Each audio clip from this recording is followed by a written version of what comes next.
ചന്തയിലെ മത്സ്യന്റെ ബുദ്ധിയോടെ കോടികളെറിഞ്ഞ് പകട കളിക്കുന്ന സമുദായത്തിന്റെ നടുവില് എന്റെ പൊന്നു സഹോദരങ്ങളെ, രാവിലെ മുതൽ വൈകുന്നേരം വരെ കോൺക്രീറ്റ് സൗധങ്ങളിൽ നിന്ന് രാജകീയ നൗകയിലേറി പഞ്ചനക്ഷത്ര ഹോട്ടലുകളുടെ പിന്നാമ്പുറങ്ങളിൽ സുഖം തേടി അലയുന്ന, തനിക്ക് വേണ്ടി മാത്രം ജീവിക്കുന്ന, അള്ള തന്ന പണം കൊണ്ട് സ്വന്തമായി സ്വാർത്ഥതയോടെ നിന്ന സമൂഹം, ഒരു കാര്യം നിങ്ങൾ അറിഞ്ഞുകൊള്ളുക, ഒരു കാര്യം നിങ്ങൾ അറിഞ്ഞുകൊള്ളുക.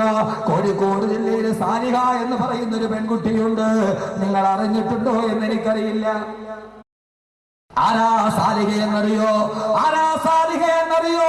2 റമദാനുകൾക്ക് മുമ്പ് ഒരു 27 രാവിലെ അന്ന് പത്രത്തിൽ നമ്മൾ വായിച്ചതാ, കോഴിക്കോട് ജില്ലയിലെ സാലിഹ എന്ന് പറയുന്ന 11 വയസ്സുകാരെ, അവരുടെ അനിയത്തി 7 വയസ്സുള്ള സുമയ്യ എന്ന പെണ്ണ് വാപ്പ മരണപ്പെട്ടു പോയി. ഉമ്മ ഏതെങ്കിലും വീട്ടിൽ പോയി അടുക്കള ജോലി ചെയ്തിട്ടാ അവരുടെ ഭക്ഷണത്തിലുള്ള വക കണ്ടെത്തുന്നത്. എന്റെ ശബ്ദം കേൾക്കുന്ന ഈ കാസർഗോഡ് പ്രിയപ്പെട്ട പെങ്ങളെ, അവസാനമാ പാവപ്പെട്ട സാലിഹയുടെ ഉമ്മ കുറെ നാളുകളായി പരിപാലിച്ചിട്ട് ഹോസ്പിറ്റലിലായി 10-15 ദിവസം പകർച്ചപ്പനി ബാധിച്ചു കിടക്കുമ്പോ ഉമ്മ ജോലിക്ക് പോകുന്നില്ല. 15 ദിവസങ്ങളായി ആ പൊന്നുമക്കൾക്ക് തിന്നാൻ ഒരു നേരത്തെ ഭക്ഷണമില്ല. അവർക്ക് ഉമ്മയ്ക്ക് മരുന്ന് വാങ്ങിക്കാൻ പൈസയില്ല. ഗവൺമെന്റ് ഹോസ്പിറ്റലിന്റെ വരാന്തയിൽ ഒരു നേരത്തെ മരുന്ന് വാങ്ങിക്കൊടുക്കാൻ ഉമ്മാക്ക് ഒരു നേരത്തെ ആഹാരം കൊടുക്കാൻ പോലും സുമയ്യ എന്ന 11 വയസ്സുകാരിയുടെ കയ്യിലില്ല. റമദാൻ 27 അന്ന് എല്ലാവരും സദക്ക കൊടുക്കുന്നതിന്റെ അന്ന്, റമദാൻ മാസത്തില് പൊരിവയിലേറ്റ് പടിമുറ്റത്ത് കാത്തു കിടക്കുന്ന പട്ടിണി പാവങ്ങളുടെ നേരെ 10 രൂപ വലിച്ചെറിഞ്ഞു കൊടുത്തിട്ട് സക്കാത്ത് കൊടുക്കുന്ന സമുദായം ആക്രോശിക്കുന്ന ദിവസം, സഹോദരങ്ങളെ, ദിവസങ്ങളായി സാലിഹയും സുമയ്യയും ഭക്ഷണം കഴിച്ചിട്ട് രാവിലെ സ്കൂളിലോട്ട് പോകാൻ സ്കൂൾ ഭാഗം തൂക്കി പോകുമ്പോ സ്കൂളിലേക്ക് 1.5 കിലോമീറ്റർ നടന്നു പോകണം.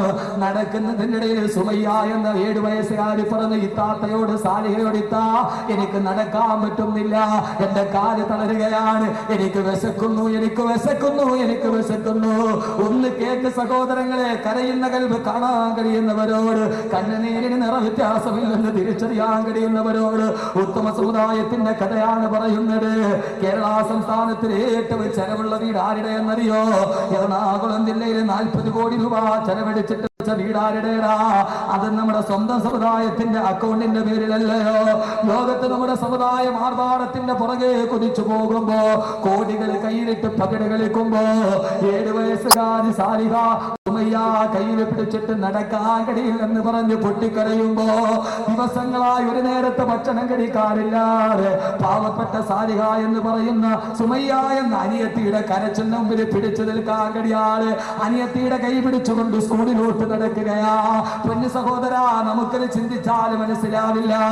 രാവിലെ 7 മണിയാകുമ്പോ ബൂസ്റ്റ് കൊടുത്ത്, കോംപ്ലാനം കൊടുത്ത്, യൂണിഫോം കൊടുത്ത്, കുടിക്കാനുള്ള കടിക്കാനുള്ള പോഷകാഹാരം പാത്രത്തിലടച്ച്, കയ്യിൽ സ്വർണ്ണവളയും ഇട്ട്, ആ സ്വർണ്ണവളയും ഇട്ട് സ്കൂൾ ബസ്സിന് ഒരു മാസം 5000 രൂപ ഫീസും കൊടുത്ത് നമ്മുടെ മക്കൾ AC റൂമിൽ നിന്നിറങ്ങി കോൺവെന്റ് ഉള്ളിലോട്ട് പോകുമ്പോ നമുക്കതിന്റെ കട്ടപ്പാടറിയില്ല.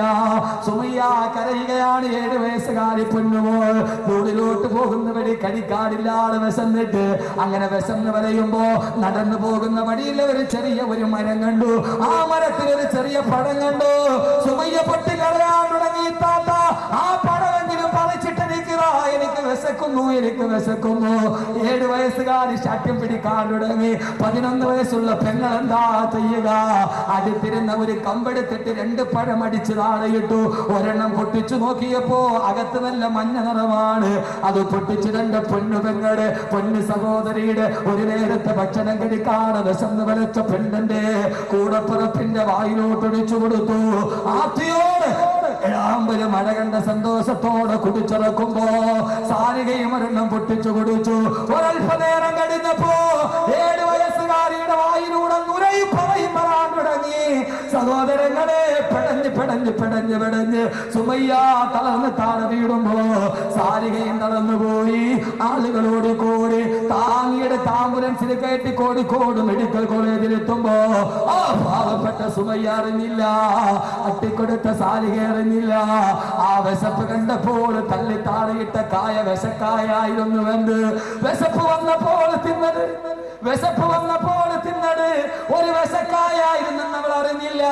സുമയ്യ എന്ന 7 വയസ്സുകാരി പെണ്ണ് മോർച്ചറിയില് 11 വയസ്സുള്ള സാരിക ഇന്നും അതിന്റെ ആഘാതത്തിൽ നിന്ന് മോചനം നേടിയിട്ടില്ല. ഇതാരുടെ കഥയാണെന്നറിയോ? ഇതാരുടെ കഥയാണെന്നറിയോ? ആളുകൾ കേരളത്തിന്റെ അക്ഷരനഗരമല്ലേ കോട്ടയം നഗരം. കോട്ടയം നഗരത്തിലാണ് 12 വയസ്സുള്ള ഒരു കുട്ടി. അവന്റെ ഉമ്മ കാസർഗോഡ് മെഡിക്കൽ കോളേജിൽ ക്യാൻസർ പിടിച്ചു കിടക്കുന്നു. വാപ്പ ചെറുപ്പം മുതലേ തളർന്നു കിടക്കുന്നു. ഒരു നേരത്തെ ഭക്ഷണം ഉമ്മാക്ക് വാരി കൊടുക്കാനില്ലാതെ രാവിലെ ആ 12 വയസ്സുകാരനായ ബാലന് കോട്ടയം നഗരത്തിൽ ഒരുമിച്ച് കൂടി ആയിരക്കണക്കിന് ആളുകളുടെ മുമ്പിൽ കൈനീട്ടി. അക്ഷരനഗരമെന്ന കോട്ടയം നഗരത്തിൽ വിദ്യാഭ്യാസവും സംസ്കാരമുള്ള ഒരൊറ്റ മനുഷ്യൻ പോലും അവൻ 1 രൂപയുടെ നാണയത്തൊട്ട് കൊടുത്തില്ല. അവനെ ആട്ടി ഓടിച്ചു അക്ഷരനഗരത്ത്. ആ പാവപ്പെട്ട 12 വയസ്സുകാരന്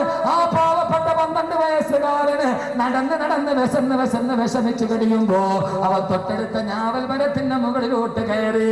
ആ ഞാവൽ പഴം കടിച്ചിട്ട് വിശപ്പടക്കുമ്പോ റോഡിലൂടെ നടന്നു പോയ ആരോ പറഞ്ഞു, താഴെ ഇറങ്ങി വന്ന നിനക്കൊരു നേരത്തെ ഭക്ഷണം വാങ്ങിച്ചു തരാമെന്ന്. കേട്ട പാടി കേൾക്കാത്ത പാടി വസന്ന് വയറട്ടിയ 12 വയസ്സുകാരൻ ഞാവൽ മരത്തിൽ നിന്ന് താഴോട്ടിറങ്ങി. ഒരു നേരത്തെ ഭക്ഷണം എന്ന് കേട്ട് തുള്ളിച്ചാടിയപ്പോ അവന്റെ കൈകളറിയാതെ അയഞ്ഞു പോയി. അതേപടി മരത്തിൽ നിന്ന് താഴേക്ക് വീണു. ഇന്നും കോട്ടയം മെഡിക്കൽ കോളേജിലെ 4-ാം വാർഡില് 2 കാല് മുടിഞ്ഞിട്ട് കിടക്കുന്നുണ്ട് 12 വയസ്സുകാരന്. സഹോദരങ്ങളെ, പടച്ചറപ്പിനോട് എന്ത് മറുപടിയാ പറയുക? ഇവിടെ ഒരു അൻസാറുകളുടെ ദൗത്യം നമ്മൾ ഏറ്റെടുക്കണ്ടേ? ആരുമില്ലാത്ത സഹോദരങ്ങൾ, ആരും കണ്ണീരൊപ്പാലില്ലാത്ത സഹോദരങ്ങൾ, അവരാരും ഇല്ലാത്തോർ, ആലംബമില്ലാത്തോർ, അവരുടെ ദുഃഖങ്ങൾ ആരറിയാൻ, അവരർത്ഥാഹീനന്മാർ, ആലംബഹീനന്മാർ, അവരുടെ സങ്കടമാരു കേൾക്കാൻ, സങ്കടം കേൾക്കാൻ ആരുമില്ലാത്തവന്റെ സങ്കടം കേട്ടാൻ ഏറ്റെടുത്തവരെ മഹർ 2001 ശ്രമം ഏറ്റവും ഒരു ഉത്തമ ശ്രമമാണ്. അതുകൊണ്ട് സഹോദരങ്ങളെ, അൻസാറുകൾ ഏറ്റെടുത്ത് മുഹാജിരീങ്ങള്, അത് അൻസാറിന്റെ ജോലി, അൻസാറുകളുടെ സ്വഭാവമാണ്. സ്വന്തം ഭാര്യമാരെ തലാക്ക് ചൊല്ലി മറ്റൊരാൾക്ക് കൊടുത്തു. 2 ഭാര്യമാരുള്ളവരെ തലാക്ക് ചൊല്ലിയിട്ട് ഒരു ഭാര്യ മഹാദരായ സഹാബത്തിന് കൊടുത്തു. സ്വന്തം വീട്ടിൽ അവർക്ക് ഇടപാട് കൊടുത്തു. പിന്നീട് അവരാരായി മാറി എന്നറിയോ? അവര് ലോകത്തിലെ ഏറ്റവും വലിയ സഹോദരങ്ങളായി മാറി. നാടും വീടുമില്ലാത്തവനെ 2 കൈ നീട്ടി സ്വീകരിച്ചു അൻസാറുകൾ. അല്ലാഹുവിന്റെ റസൂൽ അൻസാറുകളെ വല്ലാതെ സ്നേഹിച്ചു പോയി.